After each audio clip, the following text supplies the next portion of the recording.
Hello everyone, this is part 14 of What If Naruto Was Neglected and Was Trained by Shisui, and I hope you guys enjoy this video and to like, to subscribe, to share, and check out the playlist, to see more comment down below. Now let's start the intro. They call me a god. They call me a god. They call me a god. Join my membership, the perks are great. It's in the description. Keys felt herself snap awake just as quickly as she fell asleep. She didn't know how long she had been sleeping for, but it couldn't have been very long since she could still hear the loud pitter-patter of rain outside the cave as the pitch blackness of the night obscured her vision completely. The 10-year-old girl's golden eyes shined with confusion as she let go of Naruto's hand, taking control of the limp Kazekage puppet and smothering what was left of the barely burning fire, making the cavern fall into a shell of black nothingness. Keys felt her nose crunch up as she caught whiff of a familiar sensation, metal.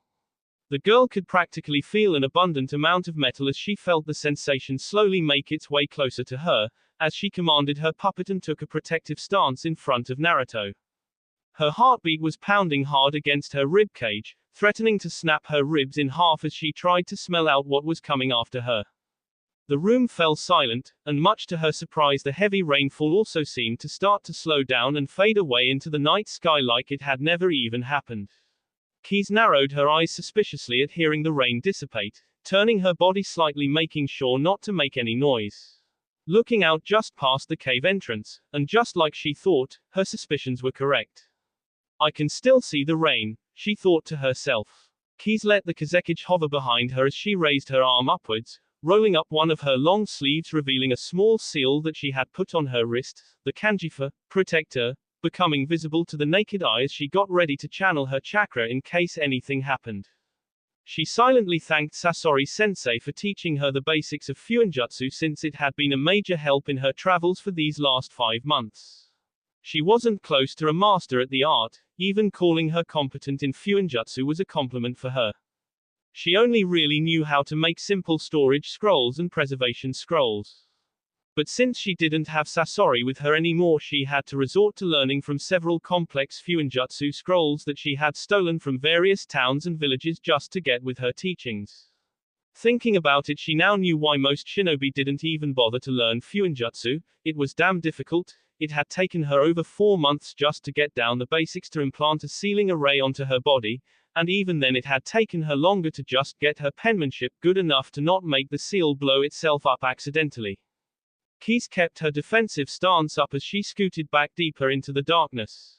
The smell of steel was starting to make itself more known, and before Keys could even see what was happening, she felt her arms get grabbed as her body forcefully got pulled to the ground. Keys hit the ground with a loud thud and she winced from the unexpected pain as she felt something grip tightly around her wrists and push her deeper into the cold stone floor. Target captured, good work. Keys heard the feminine mature voice and tried to tilt her head to see who was talking, but as soon as she did, she felt her head get pushed deeper into the stone. Keys growled as she peeked over to see a set of almost familiar blue eyes stare back at her. She could barely make out the flowing red hair of her captor as she felt someone then grab her by her hair and lift her head upwards. Keys adjusted her eyesight to see a young man staring back at her. His emotionless black eyes made her slightly uncomfortable as she watched him raise one of his delicate eyebrows. "She's just a kid." The tone of voice matched how his eyes looked. Her words were just as empty as he dropped her head back onto the floor. Keys growled louder as she hit the stone again. This time she tried to resist the grip that was constricting her. Keys felt the girl's grip tightened around her and she was glad her face was pressed into the floor, because if it wasn't they would be able to see her smirk widening by the second. "Sai, search this cave, Narumi, make sure you guys really shouldn't underestimate me," Keys said smugly, her grin widening as she glanced over to see the tall woman, who Keys assumed was their leader, looking down at her with an unamused expression. Keys fought back a wince as she felt her arms bend a way they weren't supposed to, but she kept her confident grin on her face. Keys watched as the tall woman got closer to her, blood-red eyes looking back at Keys darkly. "I wouldn't be too why, kid, we can kill you at any moment. I'd like to see you try." Just then a loud scream echoed through the dark cave. Kurenai and Narumi snapped their heads over to see Sai clutching his leg painfully. Blood gushed out of his wound as several kunai tore through the pouch on his leg and punctured through his pale skin. Thanks to their surprise, Keese felt the girl's grip on her hands loosen. It had given her just enough time to force her way out of the grip with a spin kick, catching Narumi off guard as the foot impacted her face and sent her tumbling towards Sai. Kurenai felt her eyes widened as she brought her forearm up to block the same kick that had just sent Narumi flying away. The red-eyed beauty didn't even have time to comprehend her surprise as the young girl slammed her palm against the floor, spinning again as a loud puff echoed in the cave, and once again, Kurenai was caught completely by surprise. She had to bend herself backwards as a small puppet materialized from Kiss's wrist, aiming a blade to Kurenai's jugular. Kurenai narrowly dodged the attack but reacted quickly, and with a swift swipe of her leg she attacked the girl's ankles. Keese jumped over the kick and felt her eyes widen as the red-headed girl from earlier bounced at her, slamming her fists across Kiss's face and sending flying back as her body smashed against the back of the wall. Keese grimaced in pain as she felt her body peel itself away from the stone and fall to the floor. She landed on her feet and she quickly masked her fear into a look of hard steel and glared over at Kurenai. Narumi, after the successful hit on Keese, called out to Sai and ran over to him.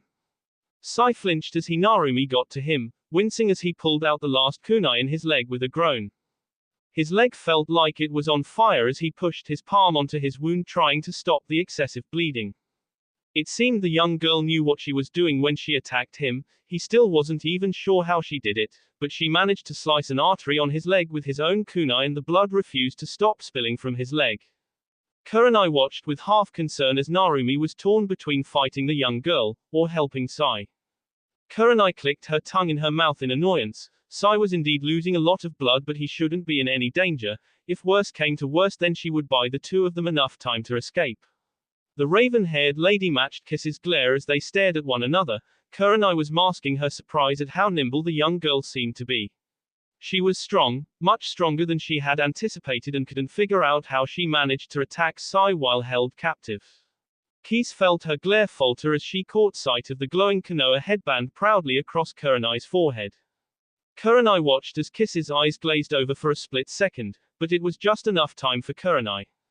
The Genjutsu mistress leaped forward as she formed a singular hand seal. Keese was caught off guard by Kurenai's sheer speed and barely had time to roll out of harm's way from a large fireball that sizzled its way past Keese. Keese, after dodging, pulled her arm back, making Kurenai's body freeze slightly. Her ears perked up as she stopped her trek towards Keese and jumped high into the air, jumping over the puppet from earlier as its mouth was unhinged and a large-sized blade became visible and tried to slice her in half. Keese groaned at seeing Kurenai dodge, and with a small finger flick the blade shot out of the puppet's mouth, making Kurenai widen her eyes. Keese grinned as Kurenai's scream rang through the cave as the sharp blade pierced through the raven's skin. Kurenai's eyes went lifeless as she fell to the ground with a thud as blood leaked from the new hole in her chest. The grin vanished off of Kiss's face as the body she had thought she killed puffed away in a cloud of black smoke. Keese coughed loudly as the smoke glided over her body and fell into her lungs. Fire style, burning ash. Keese felt her eyes go wide as a small spark ignited within the cave as the smoke swamped itself around her and exploded in a large ball of fire. Kurenai landed back onto the floor and had to shield her eyes from the large gust of wind that had picked up from her combined jutsus, making her bandaged dress flutter from the wind. The intense glow from the flames engulfed the cave, forcing all three Team Kurenai members to squint their eyes as a bright orange light radiated off her jutsu and glimmered off the perfectly smooth stone walls and reflected back at them. After a moment the smoke began to clear as her jutsu finally died down. Kurenai let out a sigh of relief as she started to walk back over to her two teammates. There was absolutely no way someone could have been able to survive that jutsu. There was enough gunpowder and chakra in that jutsu that even if she managed to Kawarimi away, she couldn't have been to get very far and would have been stuck within the blast radius regardless. Walking up to Sai, she was about to ask if he was okay when she saw that he was already unconscious, no doubt from blood loss as his body looked even paler than usual. His palms were stained red with the sanguine liquid as Narumi had wrapped her coat tightly around his leg in an attempt to stop the blood flow. It seemed to work as he was still alive if the soft breathing of his chest was anything to go by. Kurenai sighed again, making a mental note to apologize to the boy for such a horrible day. Looking back over Narumi, she opened her mouth to speak. Kurenai, look. Kurenai closed her mouth as another small explosion rocked the cave. Kurenai held her balance as she snapped her head back over to where the deceased girl should be, her eyebrows lifted in pure disbelief as she watched the smoke finally clear completely, revealing a large sphere of an unknown black substance right in the center of the room. Kurenai and Narumi both watched in wonder as the sphere then started to break. Several small cracks began to spiderweb its way upwards until finally meeting at a singular point, until it finally shattered, breaking off into small chunks as they fell to the ground. The black material looked like it had begun to lose its shape as it fell and materialized into a fine gain the second it touched the floor. Kurenai felt her eyes go wide as yet another pierce broke off, revealing the enclosed body of Keys within the black sphere. Keys was breathing heavily as her golden eyes seemed to turn copper for a moment from anger.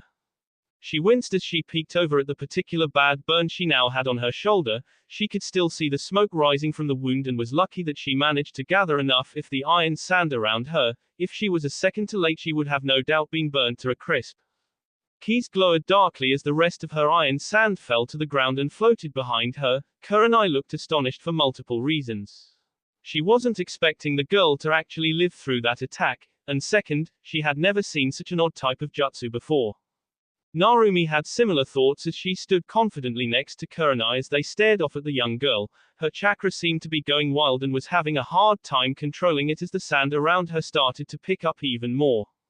Get in close, I've been working on a new jutsu and it should be enough to get past whatever that black stuff is. Narumi whispered over to Kurenai, cracking her knuckles slightly as she wiped her face of any emotion.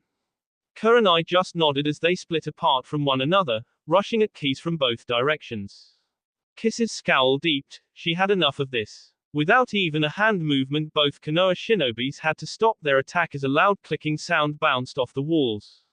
Neither were prepared as a tall silhouette hovered over Keys threateningly. Deadly golden eyes that matched Kiss's perfectly looked over at them as the same black substance floated freely from its mouth. Without a word or warning, Keys snapped her fingers at her side as the puppet raised its arms forward, his brown wood turning into a deep shade of black as a sudden flash of light engulfed the cave once again. Narumi and Kurenai were forced to jump back to dodge whatever Keys had done. After a few seconds the ground beneath them began to rumble, making all three girls in the room struggle to keep their balance. Looking ahead of them they saw that their way was now blocked by a small wall of Kiss's iron sand that embedded itself deep into the stone floor unmoving. The Kazekage puppet didn't stop there however as it swiped the sand across the room making the rumble grow even more restless. Both Konoha shinobi had to shield their eyes and jump away as large rocks started to fall from the ceiling in a feeble attempt to crush them. Each rock that hit the floor sent a tremor through the ground as the earth shook under their feet as they all witnessed the cave start to collapse in on itself. Kurenai acted quickly, grabbing the injured body of Sai as she shunshined out of a rock's way as it hit the ground with a loud bang, causing a puff of wind to blow itself into her face. Narumi did the same as she appeared next to Kurenai, taking Sai into her arms as she felt something wet drop onto her face. Snapping her head upwards she took a hesitant step back in shock. Her eyes grew wider than they ever have before as she felt her face become gradually more soaked. She cut the cave in half. Kurenai barely made out what Narumi had said as she too looked absolutely baffled at what had just happened. The cave, like Narumi had said, was now cleanly cut in half, separating them from Keys as the rain poured harder than ever from the dark evening sky. Kurenai was at a loss for words as another large boulder this time fell behind the imposing figure of the young girl. Feeling the cold rain fall onto her body helped ease her growing distress as at the outrageous turn of events. Keys just looked at Kurenai as her heart thundered in her chest. She had used up most her chakra doing the little stunt and she could feel exhaustion poking at every cell in her body. Keys struggled to stay conscious but she felt herself waver as another large rock landed next to her as another large flurry of air rushed past her making her fall to her knees as a loud flapping sound carried itself into the wind and over to Kurenai. Kurenai felt her whole body freeze as the sound reached her ears as her eyes were directed to the sound of the noise, and she felt her whole body turn cold. She felt her eyes moisten up and she wasn't sure if it was because of her or the rain. She took a hesitant step forward, her body moving all on its own as her hand found itself tightly gripped around her mouth. Narumi looked perplexed at Kurenai as she furiously wiped at her face to stagger her vision out from the rain as she called out to her friend. Kurenai didn't hear Narumi as she took another small step forward, but she was afraid if she got any closer then everything would just disappear into a dream. Her heart felt like it was starting to stitch itself back together the longer her eyes lingered past Keys. It started to beat faster, pumping more blood into her body as her legs became wobbly as she struggled to keep herself from just giving in and collapsing into the floor. Naruto-kun. The words played across her mouth in a serene careless whisper, floating into the air and letting the wind do as it pleases. As the name danced on her lips she felt the empty void that had formed into her heart start to stitch itself up, and she gasped at the feeling. The familiar sense of longing she had felt ever since she had woken up from her dream all the way back in Yukigakure had reawakened in her. He was there, he was right in front of her.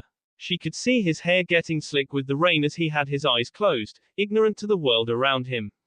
Kurenai's hand clutched itself around her heart, her nails digging into her bandage trying desperately to grab hold of her aching heart. Naruto-kun. This time Kurenai yelled his name out making both Keys and Narumi widen their eyes in shock. Kurenai felt a pang of electricity shoot down her spine as she spoke his name again. A large smile formed on her face as she took off running towards the boy. Keys seemed to have broken out of her stupor the quickest as her head snapped over into Naruto's direction. Her heart dropped in her chest as a dreadful expression flashed through her golden eyes as she saw the rain pelt down on his brother's unconscious body. Keys rushed over to his side in speeds that would make the Yondaime Hokage jealous and wrapped his head back up in the driest blanket she could find. She cursed herself for being so stupid at losing control of her power. She had put his life even more at risk and she wanted to scream at herself for it. Keys heard the Junin call her brother's name again and she turned and glared evilly at her, making Kurenai stop dead in her tracks. Kurenai looked surprised for a moment and she attempted to get closer as a spiral or iron sand shot out from Kiss's hip and launched itself at Kurenai, the pointed edge stopping mere centimeters from the Junin's skull. Wordlessly, Keys scowled as the Kazekage used its large body to shield Naruto from the rain and wrapped its long wooden arms around him, his color receding back to the normal worsened brown color. Kurenai didn't look fazed in the slightest as the attack almost killed her as she looked pleadingly over towards Keys, making the young girl's glare falter momentarily. Naruto-kun, it's me Kurenai, are you okay? Keys felt her heart stop beating for a fraction of a second as the familiar name reached her ears. Time seemed to slow down as Keys felt the gears start to turn in her head as Kurenai yelled again, trying to grab Naruto's attention over the loud rainfall. This was Kurenai, the woman who Naruto always talked about, the woman whose name he would sometimes mutter as he fell asleep. The woman who was the sole reason why he abandoned Konoha, in order to protect her. Keys lowered her hand as the iron sand fell to the ground mixing in with the rain. Kurenai didn't waste any time and the second the jutsu was dropped she resumed her run towards Naruto. Kurenai yelped as she slipped on a piece of stone that was uneven and stumbled her way to the boy who she so desperately wanted to see as she felt herself skid across the ground, ignoring the pain she felt in her knees as she did so. Once she finally got face to face with Naruto her smile grew so wide Keys was almost thrown for a loop. Kurenai instantly reached out as she touched his golden hair with the tip of her fingers, it was just as soft as she remembered it being. Kurenai called his name again, but her face slowly started to fall as the corner of her lips turned into a frown. Ignoring the rain falling down her cheeks she reached out and cupped his cheek like she had done so many times before. He didn't react to her touch, he didn't even look like he was aware of what was happening around him. Keys looked at the scene and wasn't sure what to think about it. Deep down she was feeling a bitter sense of anxiousness as she watched the older woman act so familiar with her brother. Keys wasn't even sure why she had even decided to let Kurenai come and see Naruto. The more logical option was to just pick him up and flee as fast as possible, and they probably would have escaped. She cursed herself again, this was all thanks to her losing control of that damned puppet. What happened to him? Keys looked tiredly over to Kurenai as the older woman rubbed his scarred cheek. The girl frowned as she rubbed her shoulder, sucking on her teeth as she forgot all about the stinging burn that she had gotten courtesy of Kurenai. Golden eyes watched as Kurenai's eyes traced over his fragile body in fear of breaking it. She couldn't see how banged up he was under the thick layer of blankets, but Kurenai could tell there was something wrong with him. His breathing was uneven, almost non-existent as her pinky draped over his cheek and could faintly feel his pulse over his unusually pale complexion. Keys stayed silent for a few minutes as she tried to muster up the courage to explain what had happened on that fateful day. Should she even tell the truth? It would have been easier to lie about what happened since she didn't even understand what had happened to him in the first place. But this was Kurenai, and that made the decision much harder for Keys. Maybe, we should talk about this back at the hotel. So we can get out of the rain. Keys looked over at the unknown voice to see the girl who had kicked her earlier in their fight. Her red hair was matted to her forehead and her ponytail barely looked like it was holding on. Her blue eyes glanced over to Naruto with a mixture of relief and unease. That confused Keys for a moment, but she threw the information away for a later time. Kurenai didn't seem to hear Narumi as she kept her eyes locked onto Naruto's unmoving form, but Keys slowly nodded her head in agreement. Yeah, good idea, Keys said awkwardly. Narumi gave a curt nod as she pursed her lips as she adjusted the limp body of Sai over her shoulders. After a few minutes of persuasion, they managed to grab Kurenai away from his body as Kiss's puppet picked up the unconscious blonde. Kurenai had offered to hold Naruto, but Keys swiftly declined, and instead just wrapped him up deeper in the blankets, letting the Kazekage shield him even further from the rain. Kurenai stood close to the puppet, her eyes still trained on the boy in apparent worry, while Narumi looked at the exhausted kid in front of her with a mixture of emotions. Keys noticed the way Narumi was looking at her and she felt a small pang of unease push itself into her veins. Narumi put on a reassuring smile and quietly apologized to the young girl. Sorry, but you must be Keys, right? Keys looked at her in surprise and was ready to enter a fighting stance again until Narumi shook her head, her eyes flashing apologetic again. I didn't mean to scare you. In fact, you're the one who scared us today. Narumi said, trying to break the tension as she pointed her thumb to the cave that was cleanly in half.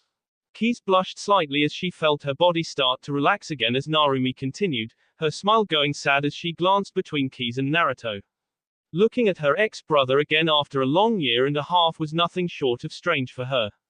She didn't know what she should be feeling. She felt happy, but the happiness was tainted with an underlying amount of guilt. Thank you for looking after him. It was the only thing Narumi could think of to say at the moment. Everything else that she wanted to say just wouldn't come out, and she was afraid that it never would again. It was like she was experiencing what it was like for Naruto to view his family. A mixture of joy and sadness. Was there any joy to begin with?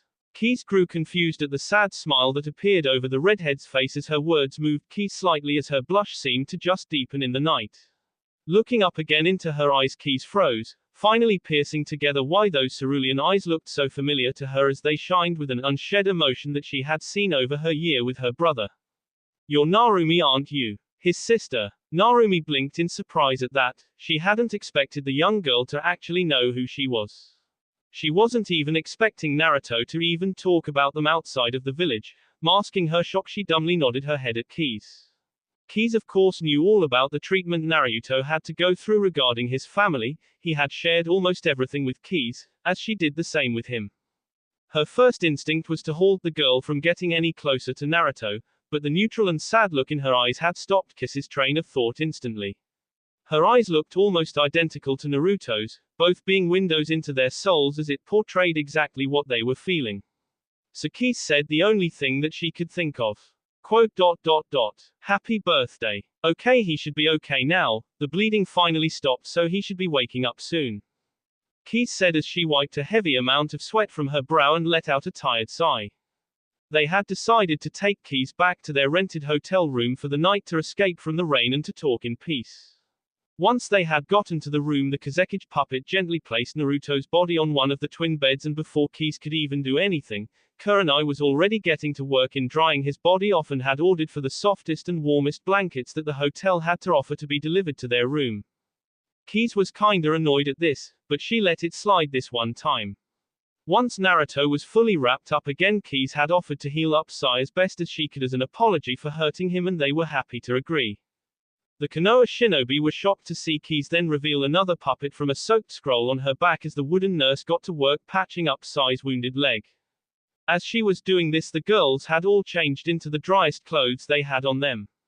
Narumi was now wearing a spare pair of black shinobi pants with a black shirt to match. She took her hair of the destroyed ponytail and let it hang freely as she took a seat next to Sai, watching curiously as the puppet seemingly acted on its own free will. She made a mental note of this for later.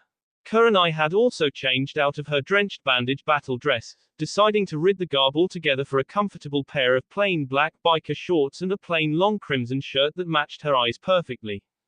She decided to take off her headband and left it to dry in the bathroom as a few strands of her long black hair started to fall into her eyes thanks to their dampness. After she had picked up all the warm blankets, she wrapped Naruto up until she felt his body start to become warm. Nodding to herself in satisfaction at her work, she took a seat directly next to the sleeping blonde boy, raising his head slightly to rest it in the center of her lap as her hands absent-mindedly ran through his still drying spiky hair. Keys groaned as her shoulders slumped tiredly. She was starting to heavily feel the exhaustion set in as she commanded the nurse puppet to fix her burned shoulder. Kurenai had apologized for the injury, but Keys just waved it off. It didn't matter since she had tried to kill them with just as much ruthlessness, if not more. After she could move her shoulder again, she wrapped a bandage over the now peeling portion of skin and frowned as she saw Kurenai cradling Naruto. Pushing back her annoyance, she decided to just take a seat on the floor as she rested her back against the wall. The three girls stayed in a relative quiet silence as they sat apart from one another, neither really knowing how to start a conversation with each other, or how to even begin. Keys was sure they had a lot of questions, and frankly, she was still debating on how much she was willing to share with them. The silence was beginning to grow a bit awkward, and they all breathed out a sigh of relief as a groan echoed in the room and all eyes turned to see Sai raise himself from the bed. He was rubbing his head as he reached up to the sleep away from his eyes with a yawn. Narumi and Kurenai watched with amusement as Sai blinked a few times to adjust his eyesight as his black orbs focused on the little girl kneeling on the floor looking at him with disinterest, the large and intimidating puppet sitting next to her looking at him with the same expression. It took Sai a few seconds to come to terms with what he was seeing, rubbing his eyes again to see if his mind was playing tricks on him. Blinking a few more times, he noticed that the girl and puppet were still there and was not in fact in a dream. Keeping his face stoic, he looked back over to his team, growing more confused as he noticed a bundle huddled up in Kurenai's lap.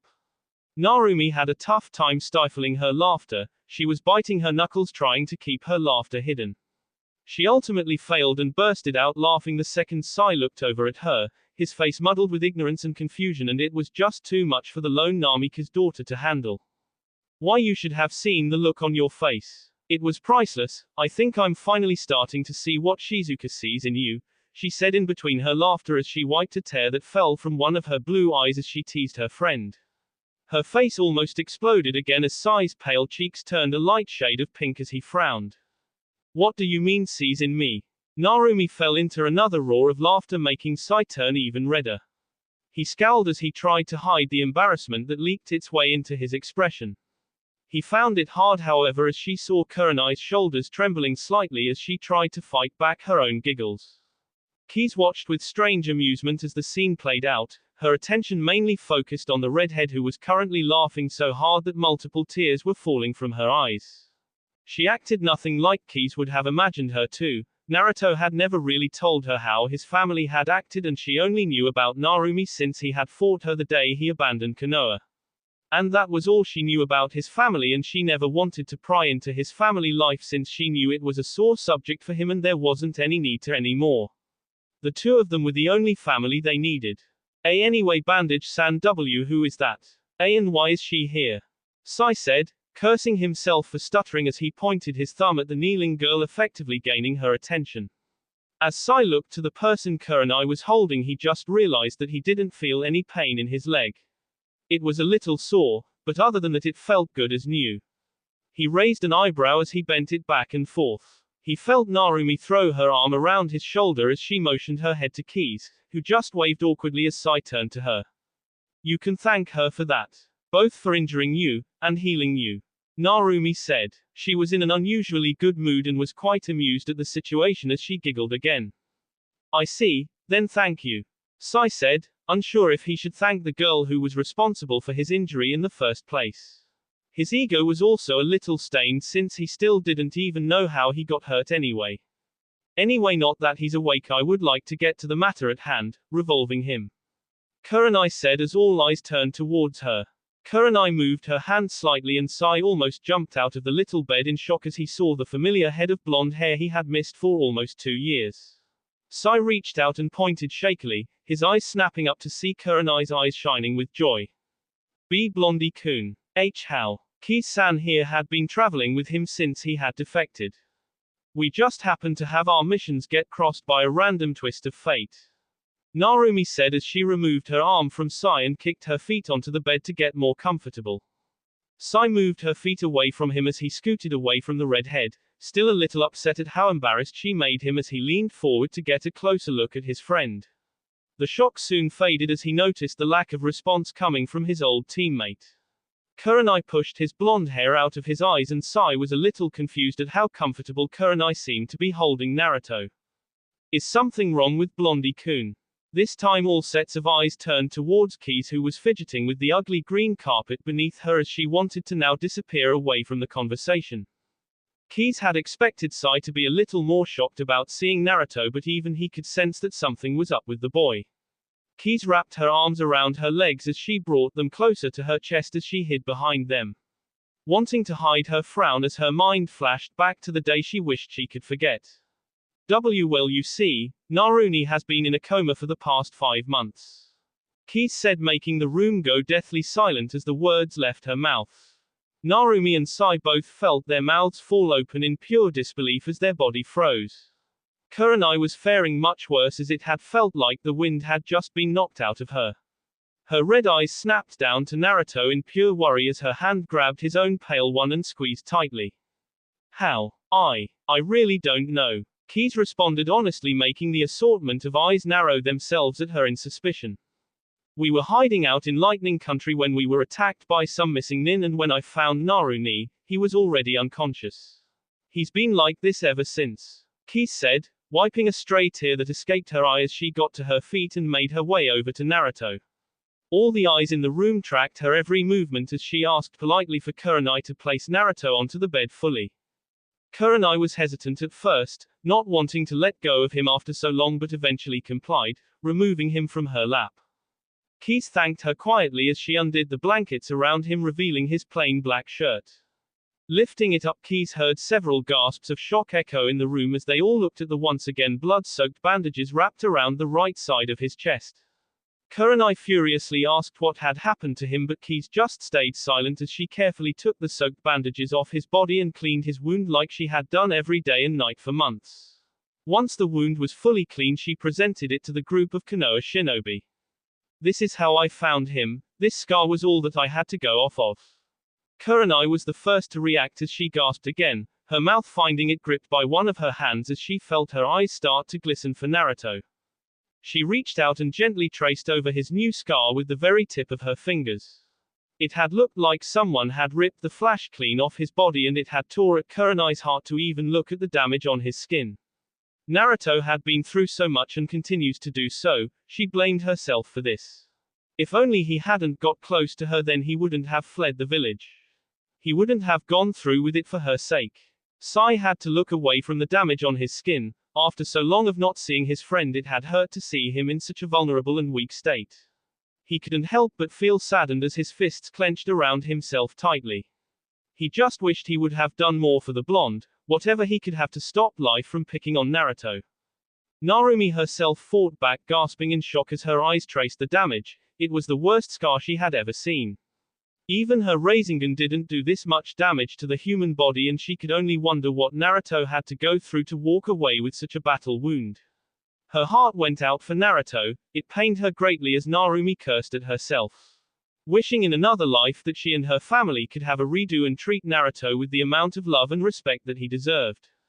Keys nodded solemnly as she watched the differing emotions flash across the audience's face as they all ended up at the same place, sadness. She looked down at her brother again and frowned. I managed to escape with Narumi, and we have been traveling like this for 5 months. I was hoping he would be awake by now, but that hasn't been the case. I tried healing him the best I could, and I couldn't see a doctor or medical nin since, well, the bounty and all. Keys explained, her voice growing much more tense towards the end of the sentence, and was surprised to see the nods of acknowledgement she received from Narumi and Sai. Kurenai didn't respond as her hand reached up and found her fingers once again wrapped up in Naruto's hair. Why not come back to Konoha with us? We can have our own medical team look after him and finally see what's wrong with him. Kurenai said, her eyes looking at the young girl with a surplus amount of hope that Keys actually had to take a step back. Keys was ready to straight out decline, but before words could form, Narumi had cut her off, nodding her head along with Kurenai. Yeah, I can even convince Tusan to have Tsunade bark and be his personal medic. We can get him back to health in no time. Narumi said, while she didn't like the idea of bringing Naruto back to the village because of their family issues, his life was clearly in danger and the last thing she had wanted was for him to die because of her guilt. He had been through enough. Keys took another step back as she looked between the hopeful eyes of Kurenai and the confident eyes of Narumi. Sai seemed to agree as he hummed in agreement with both girls, making Keys curse her luck, but the longer she looked between the two sets of eyes, the more time she had to think about her decision. They were planning to head to Konoha anyway for their mission. If she accepted their offer, then they didn't need to worry about drawing suspicion to themselves or even sneaking into the protected village, and they would basically be granted access to Konoha freely. No doubt that because Naruto was in fact injured, and as Narumi said herself, that she could most likely convince their father to heal him under village protection. Since why wouldn't the Hokage want to offer assistance in any way possible to the son he had abandoned and then had come back mortally injured? He would kill at the opportunity and use this as a way to get back on his son's good side after the years of mistreatment. Also coupled with the fact that she knew how much Naruto must have missed Kurenai and his old team. He talked about them just as much as he talked about Shisui, and that was saying something. And what would stop them from just leaving again? Keys was confident once Naruto woke up and he wanted to leave, then they could leave with no problems. But it also wasn't just the thought of meeting old friends that solidified it for Keys. No, it was the idea of getting closer to the man they were going to Konoha for, Danzo Shimura. The very man they were off to kill to take revenge on Shisui himself. It was almost too good to be true, and Keys had to take several deep breaths to try and calm down her erratic heartbeats at her idea. It was the perfect plan, a near-flawless entry to Konoha in order to find out any information she could about the village elder Danzo for Naruto. So he would have everything he needed once he finally woke up from his coma. Keys had to pinch herself to stop her from giving the biggest Cheshire grin known to mankind. Keys put up a pensive expression on her face as she hesitantly nodded her head. Keys watched as Kurenai physically beamed at Keys as the young girl bowed gratefully, making sure her hair blocked out her golden eyes, which glinted with excitement as her voice remained calm. Okay, we'll go back to Konoha with you. That will be all for this video. Be sure to like, subscribe, share, and comment down below for more videos. Goodbye.